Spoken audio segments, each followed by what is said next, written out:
You best believe we're diving into hell later this weekend. Because Helldivers 2 taking the internet by storm. And I'm probably burying the lead because I don't remember what else we need to talk about this week. There's not a whole lot of exciting stuff. We'll probably talk a lot about Microsoft. Yeah, might as well get right into it because their business baloney. We all got places to be and things to do. Yeah, the Gamers 2 podcast, your weekly roundup of news and commentary and anything else that might pique our interest. Like these new releases. New releases? What? Banishers, Ghosts of New Eden for PC, PlayStation, and Xbox. Lisfanga, the Time Shift Warrior for PC. Ultros for PC, PlayStation. Number 4, Tomb Raider Remastered for PC, PlayStation, Nintendo Switch, and Xbox. Had to pause for what that NS was. Yeah, that's weird. That's weird. And Mario vs. Donkey Kong for the Switch. You can have odds. All right. You can be disappointing. As I always am, especially in the bedroom. The industry is still feeding the layoff monster. Here we go. Popular belief, I don't know that. Daybreak has cut less than 15 of their staff. The cuts had impacted the teams for EverQuest, Dungeons and Dragons Online, DC Universe Online, and Lord of the Rings Online. I mean, it's nice that they say less than 15. It's like, okay, 10 people. Yeah, how big's their staff? Like, there's 10 people. It's all, layoffs themselves are relative to how big the studio is. Because when you say less than 15 people, is that just like 15 people got, or like 10 people got fired? That's not the same as layoffs. Yeah. Layoffs, there needs to be a percentage. Or larger number than 10. Are any of those MMOs going anywheres? Going anywheres or still online? They're all still online. Which is surprising in itself. Yes. Dungeons and Dragons mainly. Yeah. That's the only one that might have an upswing here. No, that's the one that's weird that it's still online, I think. Oh, really? To me. I feel like I think the other ones have enough fandoms just kind of behind it. Because like EverQuest 2 exists, but like EverQuest is just dumb as it is, it's a legendary title. Yeah. I don't know. Scopely has confirmed it may be cutting ties with a number of employees who've been working on its Kingdom Maker publishing team. The cuts reportedly impacted 38 people. Love when their press release is basically them breaking up with them. Yeah. We got to cut ties. Sorry. It's not you, it's me. It's me, yeah. Vancouver-based Blackbird Interactive confirmed that it had laid off staff for the second time in 6 months. The studio is currently at work on Earthless and Homeworld 3, which has been delayed several times, including last week. And indie developer Threshold Games has shut down after announcing its closure last week. So they made good on their promise. I was going to say, just completing the loop. There were some other ones too, but, Yeah, spoiler alert for the rest of the year. We're going to say this again. Oh, yeah, it's going to be a trend for a while. It's going to be we're going to be doing a whole thing. We're on the downswing. Want to talk about Microsoft? Yeah. All right, cool. Microsoft addressed recent reports and rumors about a change to its first-party strategy in an Xbox podcast presentation, confirming that a slate of 4 titles will be released on non-Xbox consoles. Xbox head Phil Spencer said that Starfield and Indiana Jones, 2 games that reports had named as multi-platform candidates, are not among the 4 titles, reassuring players that this is, quote, not a change to our fundamental exclusive strategy, end quote. Spencer said the individual game teams would make their own announcements about going to other platforms, but said 2 were community-driven titles, while the other 2 were smaller games, quote, never meant to be billed as platform exclusives, end quote. Do we guess what those are? Later in the rumor roundup, there will be, I think Tom Henderson lists them out. Okay, because I'm going to guess Sea of Thieves. Yeah, actually, this will be good. Take a guess with 4. 2 community-driven titles. Sea of Thieves and...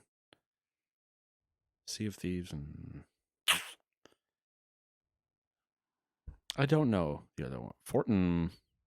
So, when you see all 4, you'll be like, that all makes complete sense. Yeah, no. And you're probably going to kick yourself if you don't think of them now, being like, yeah. Well, because the other one in the other category of not meant to be full as platform exclusives is Hi-Fi Rush. Yeah, that was one of the other ones rumored. Yep. Sea of Thieves, Hi-Fi Rush. What's the other one of each of those categories? They're smaller titles. Smaller as in like they're not as they flew under the radar more. I think they're from the same studio. Let me Google it real quick. I'm going to keep reading while I think about it. Okay. In either case, Spencer said they had reached their full potential on Xbox and PC. Xbox president Sarah Bond also appeared on the podcast to announce that Activision Blizzard games would begin to be added into Game Pass offerings, starting with Diablo 4, which would be added to the catalog on March 28th. Bond also emphasized that Microsoft is still working on hardware for the future, saying the focus for the next generation is, quote, delivering the largest technical leap you will ever have seen in a hardware generation, end quote. Yeah, both titles are from the same studio. place. Is that place Obsidian? Yes. The Outer Worlds is already on other consoles. That can't be that. One's got a community. Grounded. Yes. Okay. The other one, making progress. The other one is one of those. It was a smaller Obsidian title that kind of flew under the radar. Is it their 2D one? Yes. Not called Avowed. Correct.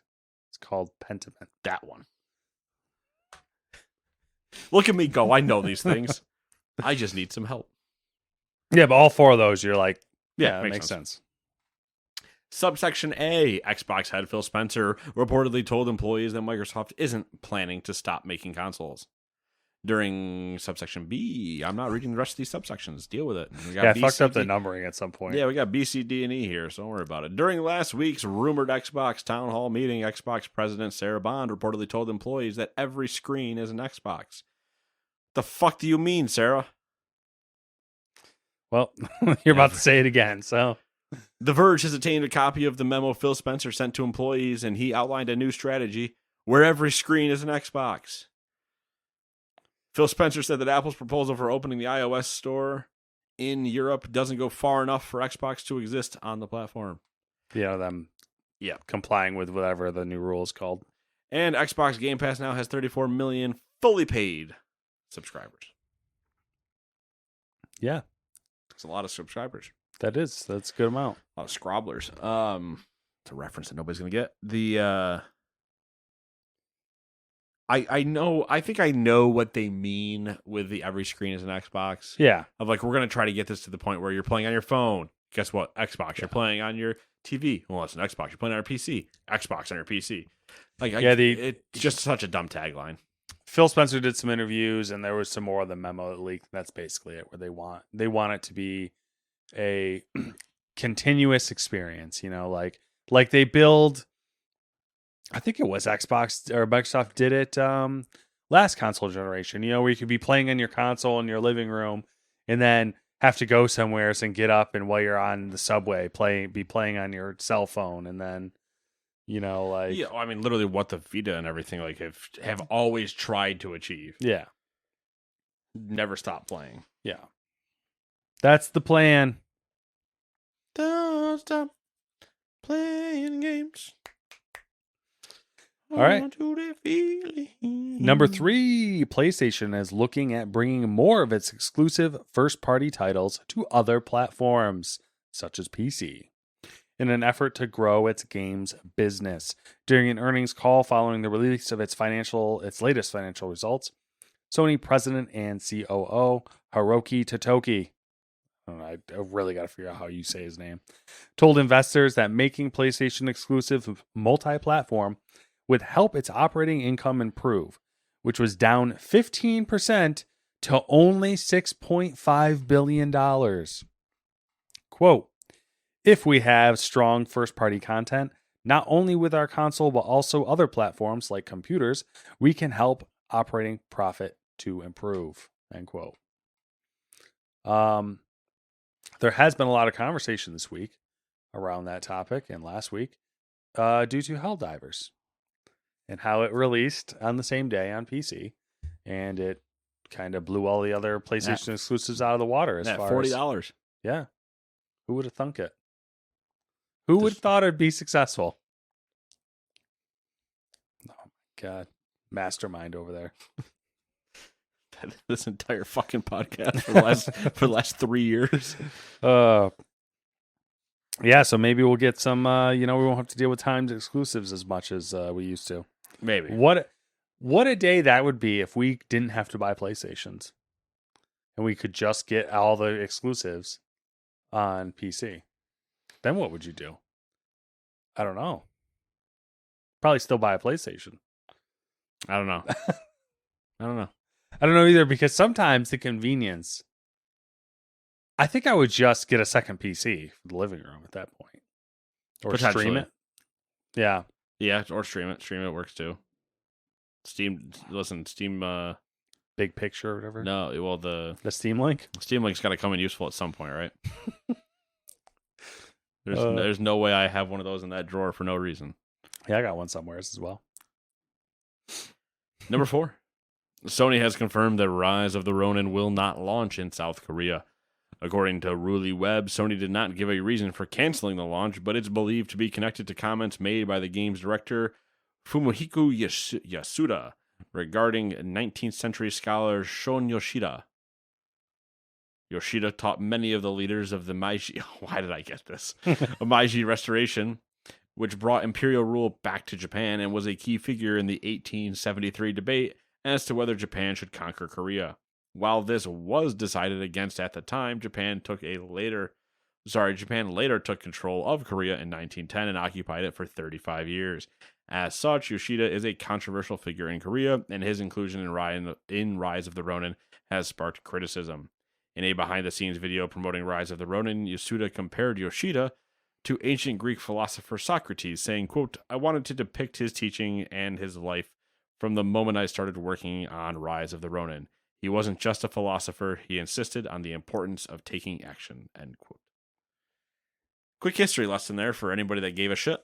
Some good old historical controversy. Korea and Japan can't get along. Not that I blame Korea, obviously. I know you're sounding real wishy-washy over here. Japan, just like everyone else. Probably butchered all those names too. The only one I know for sure is it's Meiji Restoration. It is Meiji? Okay. Yeah, that's the only one I know for sure. That's the one I was like, not positive. And I don't know the accent on the O in Shoen. Yeah, I don't. I have no idea. Maybe. I don't know. All right. I am unsure.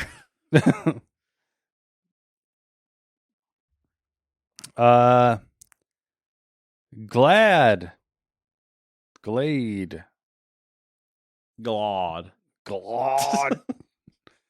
I don't know what this actually stands for, and I should have looked it up and I didn't. But it's GLAAD. Released its first State of the LGBTQ Inclusion in Video Games report, building around the results of a Nielsen survey that found 17% of active gamers identified as LGBTQ. Nielsen's survey covered 1,452 active PC and console gamers between June and August of last year. The percentage of LGBTQ gamers increases in younger demographics, the survey found, with 23 to 28% of those under 35 identifying as LGBTQ. Some other interesting findings. Did you find out what it stands for? Working on it. Okay. Glade found that fewer than 2% of games on Sony, Microsoft, Nintendo, and Steam's platforms have LGBTQ representation in them. LGBTQ respondents were more likely than non-LGBTQ gamers to play single-player games, 52% versus 43%. And cooperative multiplayers, which was 32% versus 26%, but less likely to play competitive multiplayer titles, 28% to 34%. 52%, go ahead. Gay and Lesbian Alliance Against Defamation. Okay. It's an interesting one. 52% of LGBT... Had to go to fucking Wikipedia, too. Oh, wild. They couldn't just put that on their site somewhere? Got all this other news shit on their site, and they couldn't just put what they stand for? Come on. I guess we should know. I don't know. That's probably true. We've talked about them before. 52% of LGBTQ players reported having been on the receiving end of harassment in games, compared to 28% of non-LGBTQ players. 42% of LGBTQ players said that they have avoided a game because they expected to be harassed in it, and 27% have quit playing a game because of the harassment they received in it. So there you go. I mean, listen.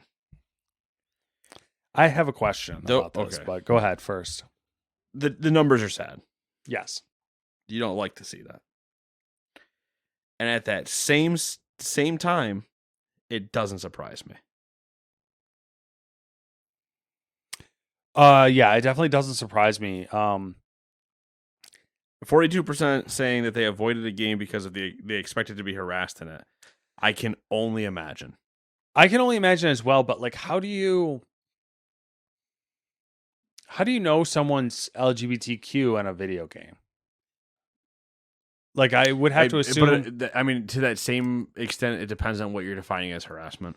That's a good point, because I guess if you're just the there, common harassment is like, dropping F-bombs. Right. If somebody isn't directly attacking you, but is just being derogatory. Yeah, in general. That's still, I believe, considered harassment. Yeah, that's a good way that it's viewed. So it's like, okay, that's still harassment. So if that's the case, and it's just like, think of the Call of Duty lobbies that we've existed in. It's like, yep, that would count. Mm-hmm. So yeah, I'm curious. Obviously they maybe they did this and like kept it private, but I'm curious if they're like, okay, out of the 42% of people that said they avoided a game, what game? I think they did go into just for fun. What were the optics on which game it was? Was it Call of Duty? I think they did go into genres, like, so you could get an idea. Yeah, you could probably narrow it down. Yeah. What other interesting? I don't know. Was it Total War? Yeah. Was it the RTS kids in Civilization? They can be real rough sometimes. No, I mean, you want to talk about weird things? What was it? Greece, finally like acknowledging same-sex relationships or something. Oh yeah, I did see that. It's something about like ending a 300-year like ban or something like that. Yeah. It's like, you guys invented it. Literally all you were doing back in the day was fucking anything that walked with a hole. It's true. How were you against this? Your entire country was founded on the idea. Hey, what's up? You want to fuck? That's how conversations. That's a wine. That's how conversations went. You doing anything later? No, we're just gonna watch the game. Want to fuck instead? Yeah, sure. Yeah, why not? Not busy. Like, what was the whole controversy, in quotes, controversy around? Oh my god, it wasn't Alexander. I mean, there was maybe people it was Alexander about the Alexander Netflix show. Yeah, the show, and they're like, "Oh my god, they made him gay in the they first made him episode." gay, and it's like, and all of us are like, "Have you picked up a history book? Do you not know anything?" Kind of like, what was just happening? Yeah, Philip, his dad too. All of them. That's the point. Anyway. Yeah. Number 6. French Game Workers Union STJV. You want to talk about putting acronyms in it? We don't know what they stand for. Organized a strike across... That one I purposely removed because it was in French, and I was like, I don't want... You don't want the chance? I don't want the chance it's going to be me, and it's so bad that I don't like... No, I don't even want to hear Nate try. It was long, dude. It was real long. I believe it. Organized a strike across 3 Ubisoft studios with almost 700 Ubisoft workers joining the picket line.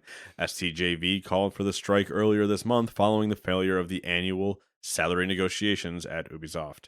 Union representatives working at Ubisoft talked to French publication Game Cult, terrible name, to shed some more light on the strike, with one Ubisoft Paris worker explaining, quote, "The strategy..." I should do this in a French accent, but I'm not going to.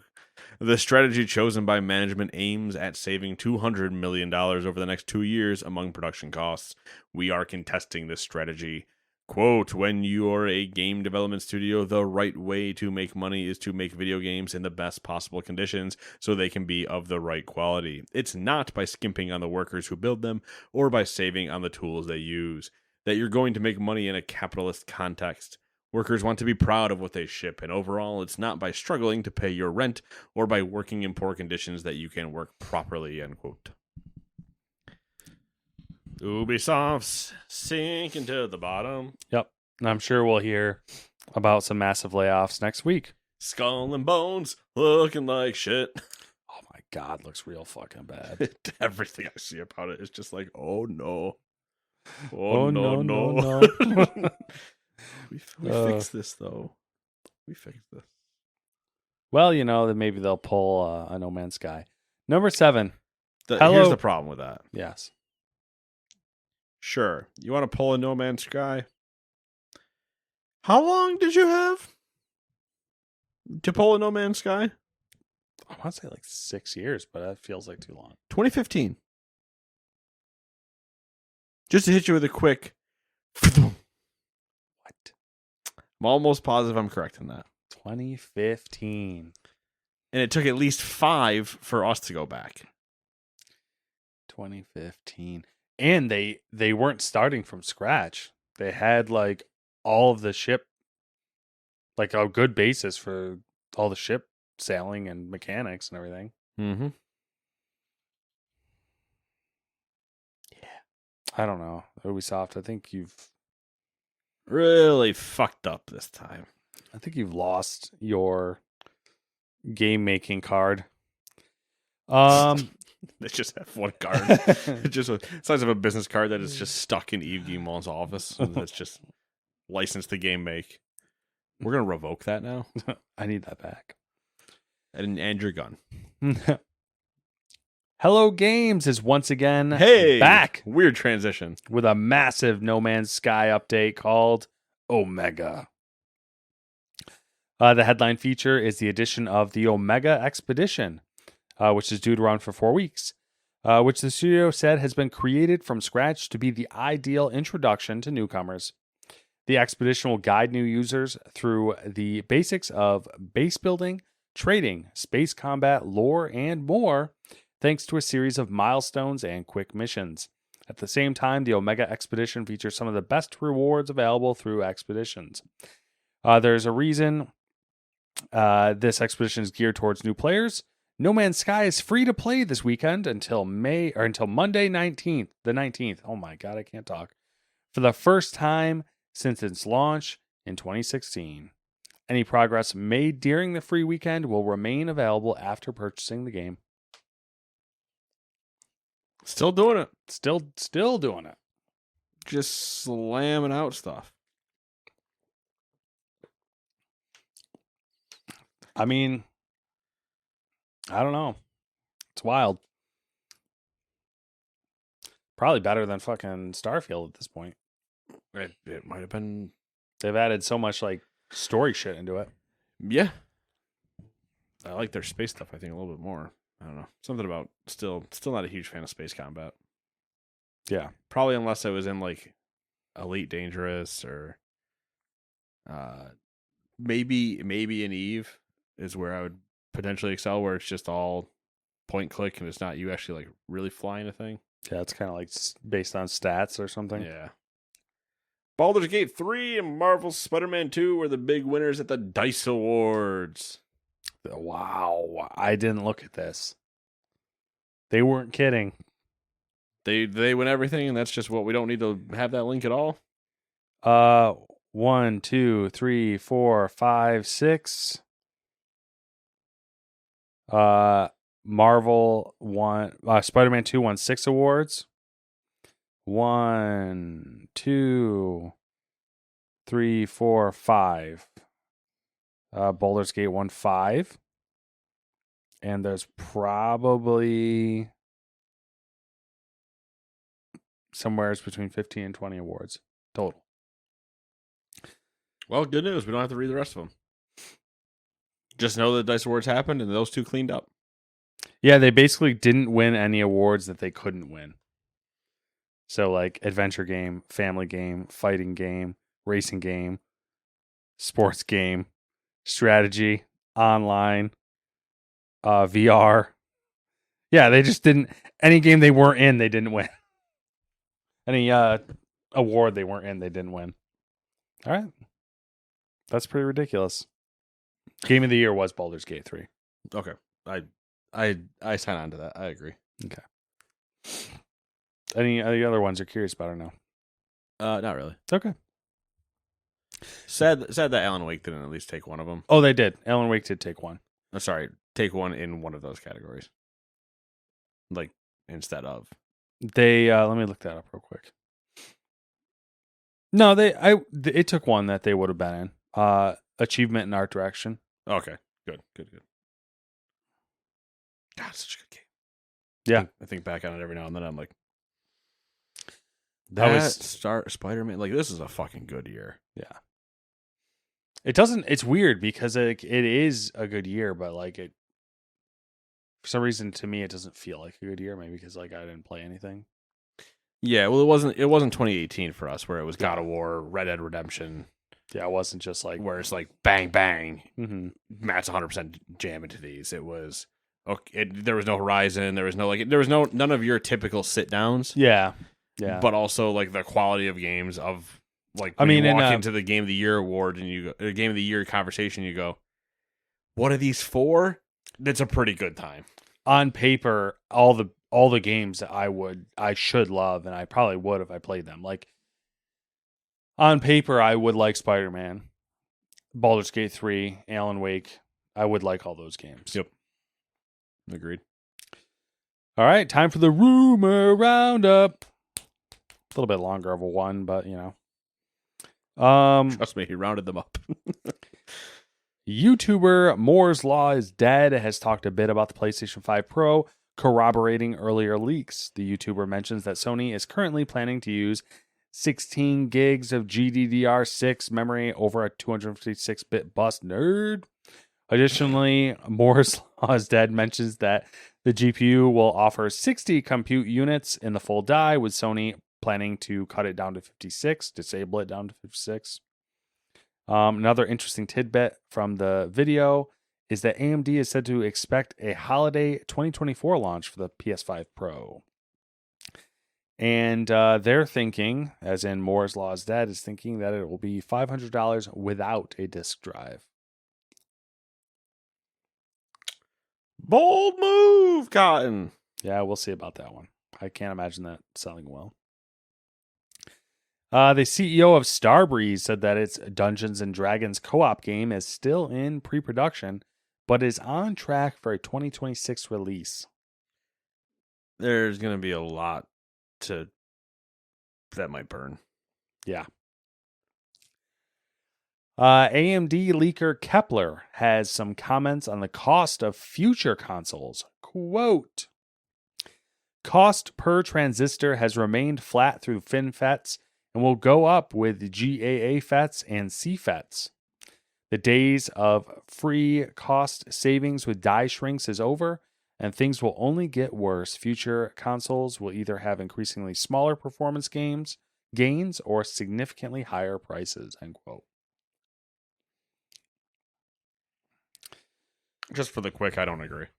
Okay. Boom. There you go. Because to have the idea of future consoles means that you're predicting 16 years into the future. Yeah, because the next gen or the generation after that is not going to use either of those technologies. Yeah, you're already 4 years out of the next gen. Those technologies are cutting edge right now. Cutting edge. But you need to be 4 years out immediately to predict the next generation. And then you need to be another 8 roughly out from that. Mm-hmm. So you're just like, oh, future things will always do the same thing. You're like, that, and what this doesn't take into account is software, which I think the next generation, I do genuinely think that the next generation will be a big jump hardware wise. But I think the generations after that, you'll see big software jumps. And then might start to see that those technologies trickle down into consumer products. This is like CFATs and gate all around fats are like there's just now like equipment that's using that shit. Yeah, like I'm not that concerned. Microsoft is said to have been considering the idea to bring other major franchises to rival platforms, including the Gears of War franchise, the next Doom, and Flight Simulator. And that was via The Verge's Tom Warren. Oh, and not Tom Henderson, Tom Warren was the one who said the 4 Xbox games going multi-platform are Hi-Fi Rush, Pentiment, Sea of Thieves, and Grounded. Warren and I, same page. Yep. Tom Henderson has hinted that the Xbox handheld rumors are true. Okay, just show me with an Xbox. Show me your dick. Criterion Games. Just two guys being dudes. Held an NDA meeting with Need for Speed content creators this week. I'm so close to being done with that franchise. Like I'm 1 foot over the edge. Yeah, knife's edge. About to jump. Yeah. Switch 2 It's release. not gonna be a jump. I'm just gonna fall. Are we kicking them off the edge? Yeah. Sparta. This is Sparta. You can't finish it. Switch 2 release is now rumored to have slipped to early 2025. I just start the kick. And the original Switch will remain the focus in 2024. Tom Henderson confirmed that Respawn is working on a first-person Mandalorian game where players will take on the role of a Mandalorian bounty hunter when the galaxy was still ruled by the Empire. Thanks to a jetpack, players will be able to dash, jump, and boost slide in a very fast-paced experience that will reward style. For example, health will be restored based on successive kills. Among the weapons and combat tools will be a wrist rocket, grapple hook, a visor for tagging bounties and enemies, and more. Lastly, the game will feature a collection of linear levels set on different planets in the Star Wars universe. As for when the game will be released, Tom Henderson only mentioned that it is at least a year or 2 away. Watch it with those wrist rockets.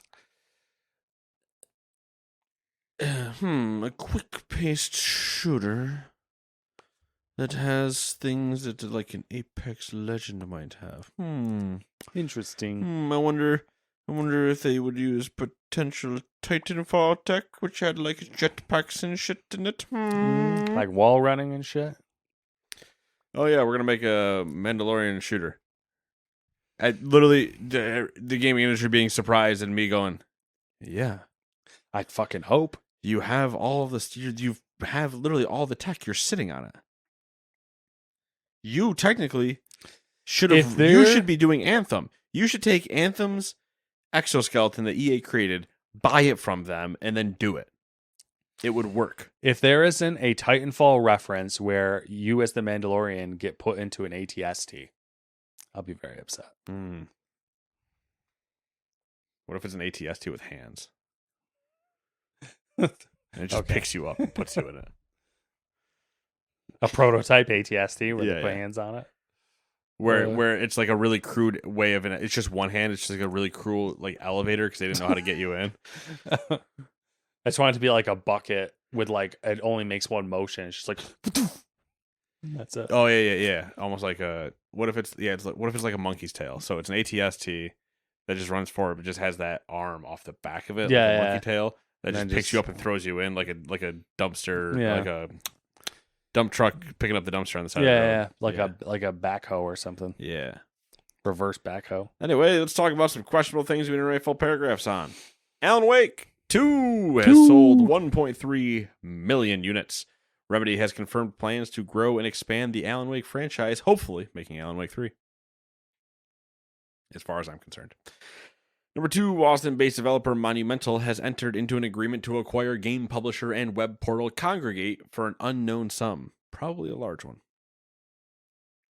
Bandai Namco's Q3 revenue rose 3.9% to $5.1 billion. That's a lot of money.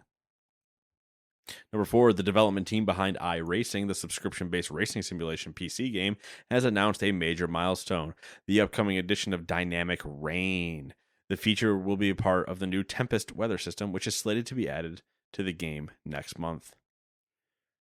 It's been a meme, that iRacing meme. Because they've been promising rain for like 2 years now. I know, which is also just still hysterical to me that they're like, would you like to hear our milestone? Weather. And you're like, haven't racing games had that forever? No, rain. Real rain. oh, you should go play another one then, huh? Someone's going to Exactly, come to your they'll be house back. and dump water on your head while you're playing. You can attach to your sim rig a fan which will spritz you as you drive by. Someone will fucking do it. Oh, 100%. They'll be in like a buggy race and you'll just be getting... They also have sand to throw in their face when they're racing on the beach. Number 5, Dragon's Dogma 2 may not be Capcom's only $70 game. The company is evaluating a price review due to increased costs. Number 6, journalist Tom Warren asked whether Microsoft would try to bring a proper Xbox cloud gaming app to... We already talked about this, and they said did. no. That should have been up top. Number with that other 7, Kingdom Come Deliverance passed 6 million sales on its 6th anniversary, which is actually kind of wild when you think about how the game launched. Yeah. Dude, the people who I know who've played that game are like, they're Nerds. big fans of it. Like they've played it multiple times. Massive nerds. I don't know, man. I'm just saying. Nerd. Data point. They just like throwing dirt. Literally. Number 8, Immortals of Avium cost $85 million without marketing. That's disgusting. Yep. Number 9, Post Malone is curating WWE's 2K24 soundtrack and will be a DLC character. Okay, so guess what? Post Malone made the soundtrack. He's going to be a fighter. Who fucking cares? Number 10. I can't express enough if I was like, oh yeah, and Rihanna did the picked the songs for the soundtrack, and I'm just like, cool. Okay. Am I supposed to give you $70 for this garbage? Like, cool, the soundtrack's fine, but like, why is the ladder stuck to my foot and I can't do anything? The game's buggy as all hell. From Software has acquired full rights to the Elden Ring trademark from Bandai Namco. Interesting. Yeah, apparently Bandai Namco technically owned a good portion of the IP because they published the game internationally. Number 11, a member of the PAL World development team has advised fans to try playing other games while they wait for content updates. Quote, there are so many amazing games out there to play, you don't need to feel guilty about hopping from game to game, end quote. And for the record, yeah, that's how all games should work. Stop bitching about wanting content. Touch grass. He said it. I said the quiet part out loud. Number 12, the voice actor behind Adam Jensen in Deus Ex Human Revolution and Deus Ex Mankind Divided claims Eidos Montreal asked him to stop talking about the character publicly several years ago. So, hey, by the way, the guy behind Adam Jensen from Deus Ex. Like that we just have 2 Deus Ex stories back to back weeks. What are we doing here? Bandai Namco has confirmed that it recently canceled at least 5 games in development and said it plans to have stricter quality control going forward.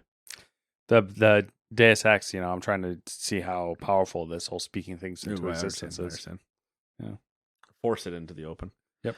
Number 14, Embracer Group canceled 29 unannounced games during a 6-month period last year, and their restructuring has resulted in the company cutting 1,400 jobs with more coming. Okay, Embracer, you gotta fucking calm down. You gotta calm the fuck down. Helldivers 2 developer Arrowhead Game Studios has said it's planning to staff up in response to the success of the title, and I also believe they told you to play other games at some point. All right. Developers being like, stop bitching, go play other games if you don't want to wait. We got things to do. We're working here. Yeah, I'm working here. I don't know why all developers are now from the Bronx, but anyway, it's been however many 7 days. What have you been up to? Not a whole lot, the huge, as you like to say. It's true. I do like to say that. Consuming quick content in the form of anime and still watching Masters of the Air. Yeah, that's about it, really. Reading when I can. Been busy at work and at the old house, just trying to make sure that it is in a somewhat livable state. I feel you there. I'm gonna try to download Helldivers and maybe play that this weekend. We'll see how that goes. Woo! It'll be fucking wild. First time I'll touch a controller in a video game. And Samantha texted me and she's like, "What's your Steam name?"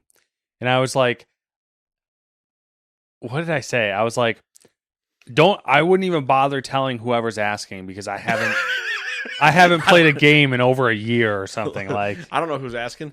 No. That's basically what I said. It's like, I don't know who's asking, but I'm not even gonna bother. Who was asking? I don't know. Oh, Never found out.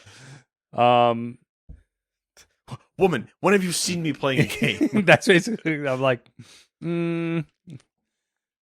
yeah, I gotta get back on the old sim rig. You gotta get finished. It does need to be finished. It's because then we can play Helldivers in that. That'd be interesting. Just really long HDMI cord from the PlayStation into that, and then you can just never get out of it. Yeah, I'll just bring the PlayStation in there. Fuck it. That's it. What about you? What have you been up to? Slamming Ghost energy drinks over there. Chose a horrible time to ask him what he's been up to. That's how we do things here. I'm almost done with Assassin's Creed Mirage. I think I got 2 big baddies to kill. What do we think? It's like a 30-hour game, 40-hour game? I think I'm at 12. Okay, never mind. I'm at 12, but I'm going places. Yeah. So I think the time to beat's like 15. Okay. So I might come in like right at that. Okay. And then it's back to Yakuza Like a Dragon. Hopefully get some Helldivers in with the boys this weekend. Fuck some stuff up. Myself try to remember how to play on a controller with a shooter. Like, you think you're bad? You wait. You just wait.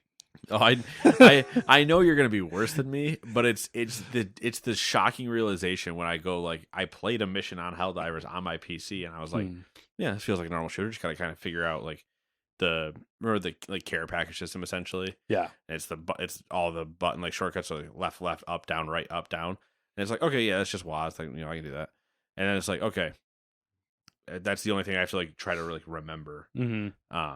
And then I go downstairs and I play it on PlayStation. And I'm like, all right, I know left trigger aims and right trigger shoots. Wow, my aim is fucking terrible. It's just all this stuff of like the standards that I used to be able to play shooters with on a console are gone. Yeah. But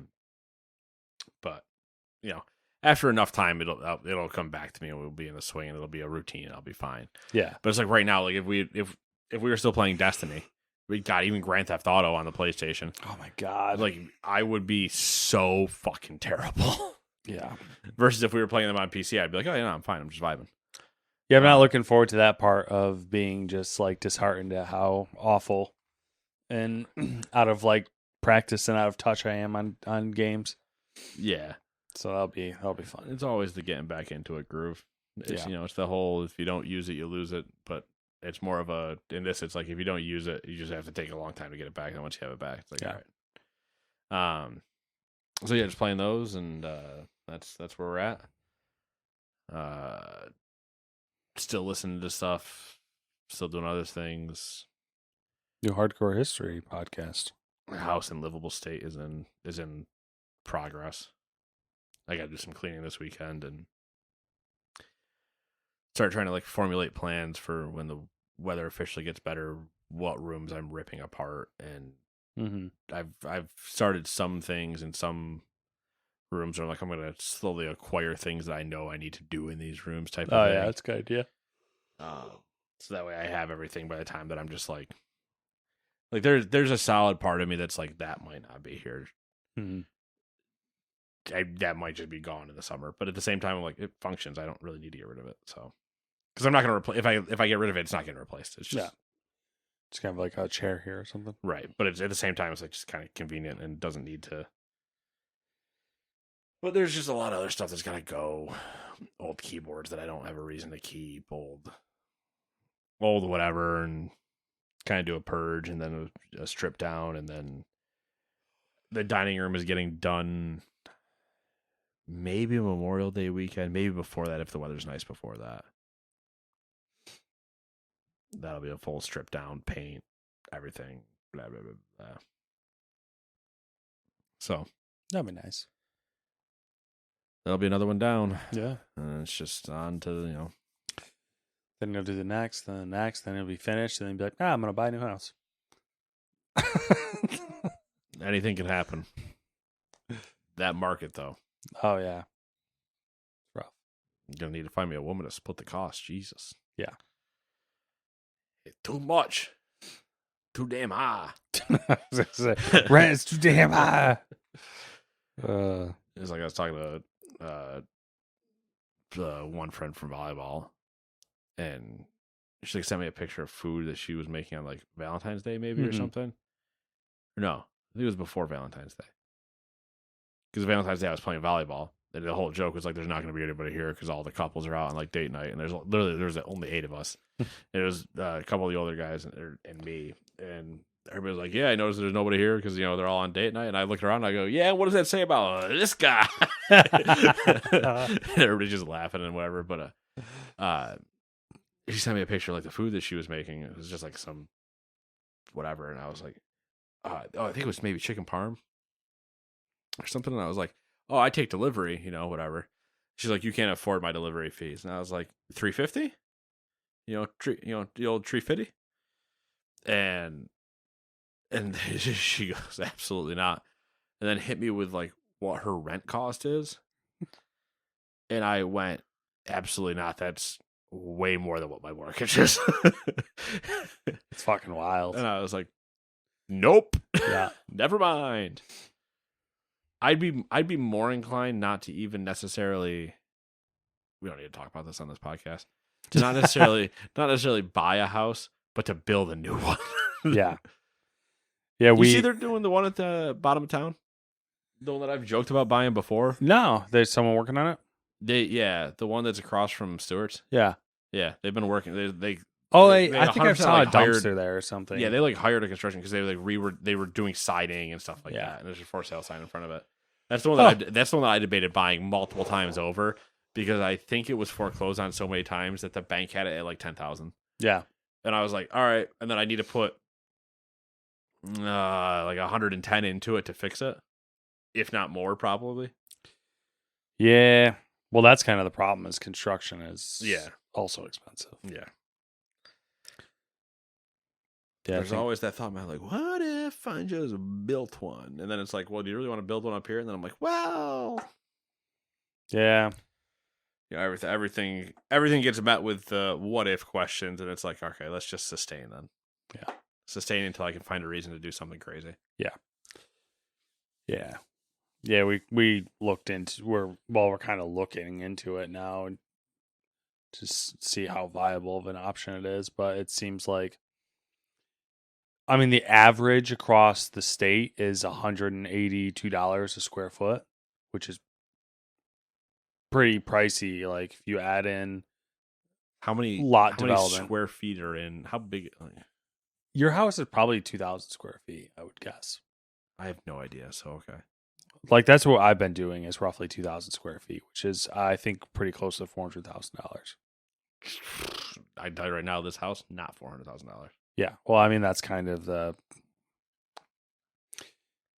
so it's like 300 for 2,000 square foot, but I don't know if that includes lot development, like running utilities and all that. I think that's literally just utilities, foundations, power, like all the From what I've read online, it usually ends up being like the indoor pool, the where do I put my giraffes? the 5-stall garage. Where do I put my giraffes? The fucking unicorn pen. Here's where I have all my hopes and dreams. Yeah. I was talking to one of the older guys at work, and he built a house in 2000, I think like 2005, maybe. Okay, yeah, relatively new. He bought a lot. I don't even want to know. In Marcy. Okay. At the end of like a cul-de-sac, like a bunch of with utilities already ran to it, like good to go, ready to go. $18,000. Yeah. I'd do that right now if I could find it. Yeah. You told me here's a decent spot with this. Mm-hmm. 20, I would buy 20 grand. I'd go. We've talked about it. We've talked about it. Like, we'll just buy the land and fucking sit on it for a couple of years. Like, who cares? Like, yeah.